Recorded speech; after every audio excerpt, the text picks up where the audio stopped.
Selamat pagi, selamat siang, dan selamat malam bagi teman-teman semua. Perkenalkan kami mahasiswa dari Universitas Tarumanagara, yang dimana pada kesempatan kali ini kami akan mempresentasikan materi kami mengenai PSAK 2021, yang dimana ini menjadi tugas akuntansi keuangan lanjutan, yang dimana dosen pengampunya bernama Cicelsya. Oke, boleh di next. Oke, anggota kelompok kami itu terdiri dari Kevin Chia, Jeffrey Sanjaya, Dylan Moreno, Roberto Charles, dan saya sendiri Stuart Sebastian. Next.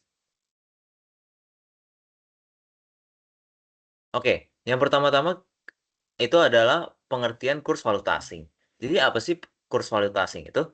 Perubahan kurs valuta asing adalah perubahan nilai tukar suatu mata uang terhadap mata uang lainnya yang terjadi secara konstan di pasar uang atau forex. Perubahan ini bisa disebabkan oleh berbagai faktor ekonomi dan non-ekonomi, seperti permintaan dan penawaran, kebijakan pemerintah, inflasi, pertumbuhan ekonomi, serta kondisi politik di negara-negara yang mata uangnya diperdagangkan.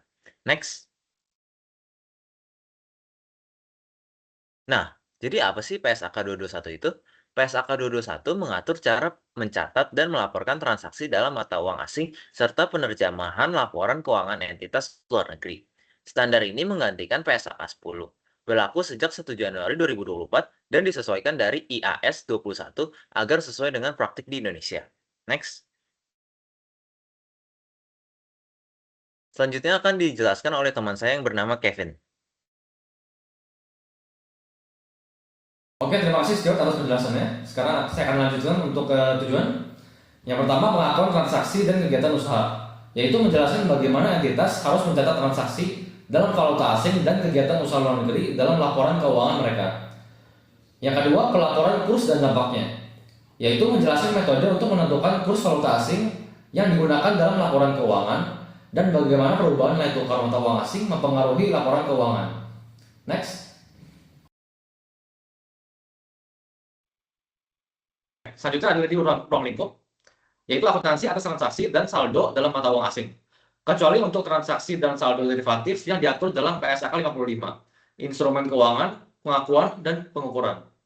Selanjutnya, penjabaran hasil dan posisi keuangan dari kegiatan usaha luar negeri yang disertakan dalam laporan keuangan entitas, baik melalui konsolidasi, proporsional, maupun metode ekuitas.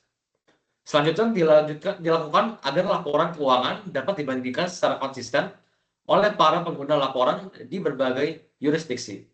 Next.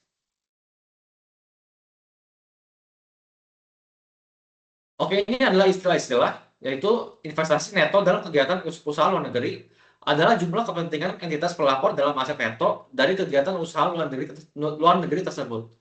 Selanjutnya, kegiatan usaha luar negeri adalah entitas yang merupakan entitas anak, entitas asosiasi, pengaturan bersama atau cabang dari entitas pelapor yang aktivitasnya dilaksanakan di suatu negara atau mata uang selain negara atau mata uang entitas pelapor. Selanjutnya, kelompok usaha adalah suatu entitas induk dan seluruh entitas anaknya. Selanjutnya, kurs adalah rasio pertukaran untuk dua mata uang.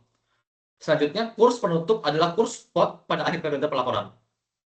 Selanjutnya, kurs spot adalah kurs untuk realisasi segera. Next.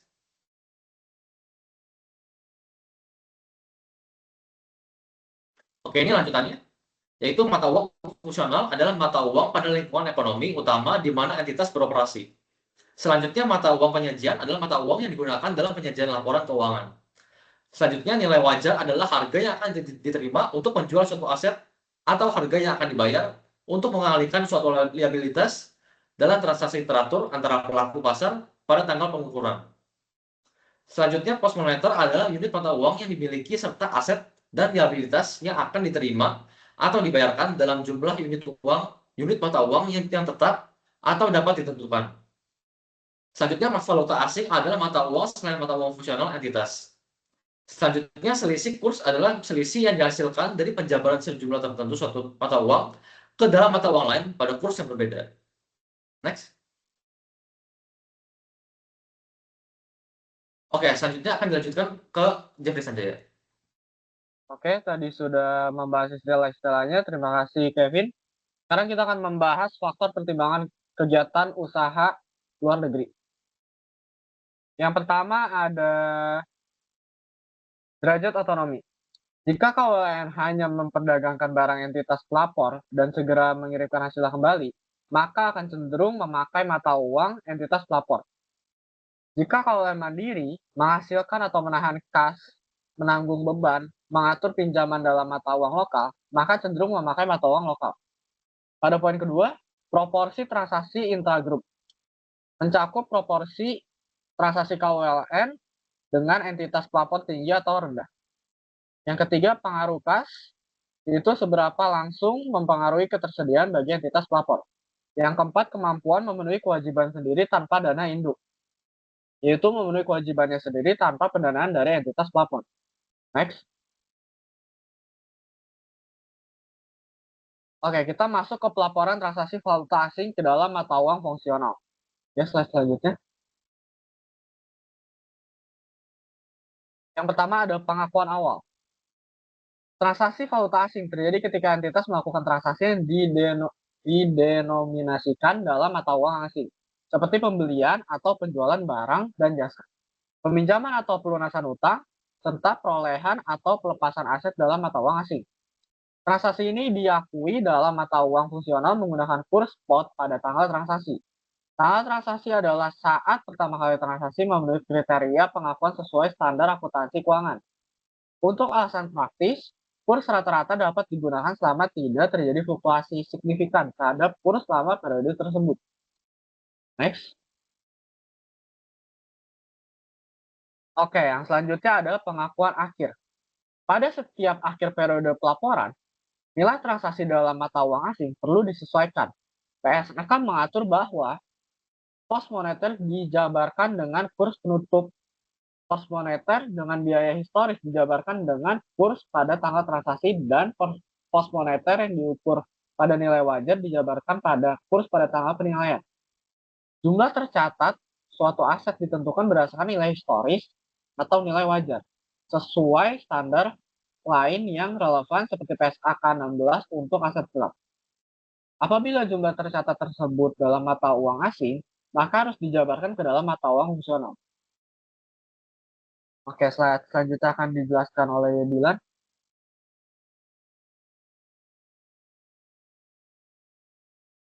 Baik, terima kasih Jeffrey atas penjelasannya. Selanjutnya kita masuk ke penerapan aset tetap. Aset tetap atau fixed asset dapat dinilai berdasarkan biaya historis atau nilai wajar. Jika aset tersebut menggunakan mata uang asing, nilainya harus dikonversi ke dalam mata uang fungsional. Apabila terdapat beberapa kurs valuta asing, kurs yang digunakan adalah kurs di mana arus kas masa depan diselesaikan, asalkan arus kas tersebut sudah terjadi pada tanggal pengukuran. Next.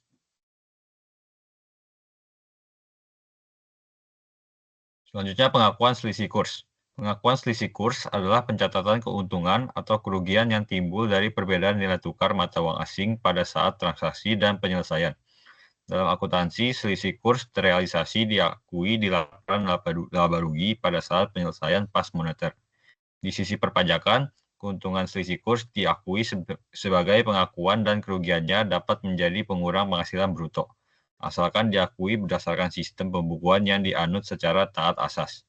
Ketika terdapat perubahan dalam mata uang fungsional suatu entitas menerapkan penjabaran untuk mata uang fungsional yang baru secara prospektif sejak tanggal perubahan itu. Next.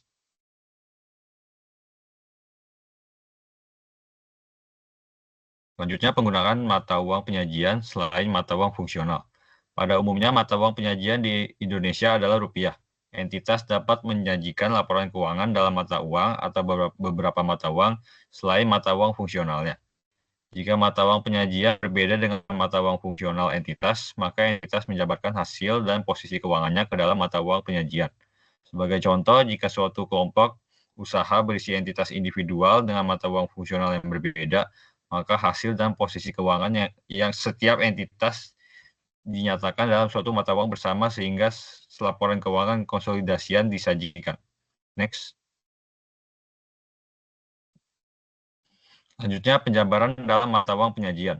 Jika laporan keuangan disajikan dalam mata uang berbeda dari mata uang fungsional seperti USD atau Euro, maka 1. Aset dan liabilitas dijabarkan dengan kurs akhir periode. 2. Pendapatan dan beban dijabarkan dengan kurs saat transaksi atau rata-rata jika stabil. 3. Selisih kurs masuk ke penghasilan komprehensif lain, bukan laba rugi. Untuk entitas di negara hiperinflasi, semua angka dijabarkan dengan kurs akhir setelah disesuaikan dulu sesuai PSAK 63. Next. Selanjutnya akan dijelaskan oleh Roberto. Baik, terima kasih Dilan atas penjelasannya. Kemudian akan saya lanjutkan, yakni mengenai pelepasan kegiatan usaha luar negeri atau kita singkat dengan KULN. Penjabaran keuangan KULN dilakukan agar bisa digabungkan ke laporan keuangan induk, baik lewat konsolidasi maupun metode ekuitas. Kemudian proses konsolidasi mengikuti prosedur normal, tapi selisih kurs dari aset atau liabilitas antar entitas tetap diakui karena mencerminkan risiko fluktuasi mata uang. Jika tanggal laporan KULN berbeda dengan entitas induk, boleh beda maksimal 3 bulan, asalkan disesuaikan untuk kejadian penting. Goodwill dan penyesuaian nilai wajar dari akuisisi KULN dianggap bagian dari KULN, sehingga dijabarkan dengan kurs penutup dan pakai mata uang fungsional KULN. Kemudian selisih kurs bisa masuk ke laba rugi atau penghasilan komprehensif lain tergantung asalnya. Selanjutnya yakni pengaruh pajak. Nah, keuntungan atau kerugian akibat perubahan kurs ini bisa menimbulkan pengaruh pajak. Aturannya ini adalah menggunakan PSAK 46 dalam kutipan tertulis PSAK 212 yang mungkin adalah penyesuaian sistematika. Artinya, perubahan kurs yang mempengaruhi laba atau rugi perlu dipertimbangkan pajaknya. Kemudian selanjutnya kurs valuta asing. Nah, selisih kurs dari kegiatan usaha luar negeri yang sebelumnya telah diakui dalam penghasilan komprehensif lain tidak boleh direklasifikasi ke laba rugi. Hanya boleh direklasifikasi setelah kegiatan usaha luar negeri dilepas. Kemudian ada perubahan mata uang fungsional ketika terdapat yang pertama yakni perubahan dalam mata uang fungsional. Entitas menerapkan prosedur penjabaran untuk mata uang fungsional yang baru secara prospektif sejak tanggal perubahan itu. Yang kedua, perubahan hanya dilakukan jika terjadi perubahan signifikan dalam transaksi, peristiwa, atau kondisi mendasar dari lingkungan ekonomi. Sebagai contoh, perubahan dalam mata uang yang paling mempengaruhi harga jual barang dan jasa dapat mengakibatkan perubahan dalam mata uang fungsional. Dan yang terakhir, perubahan mata uang fungsional diproses secara prospektif. Suruh pos dalam laporan keuangan dijabarkan ke mata uang fungsional yang baru menggunakan kurs pada tanggal perubahan. Nilai yang diperoleh untuk pos non-moneter ini dianggap sebagai biaya historis baru dari pos tersebut. Terima kasih kepada kalian yang telah menyimak presentasi kami ini hingga akhir. Semoga materi yang kita sampaikan dapat memberikan sebuah manfaat dan wawasan yang baru bagi kita semua.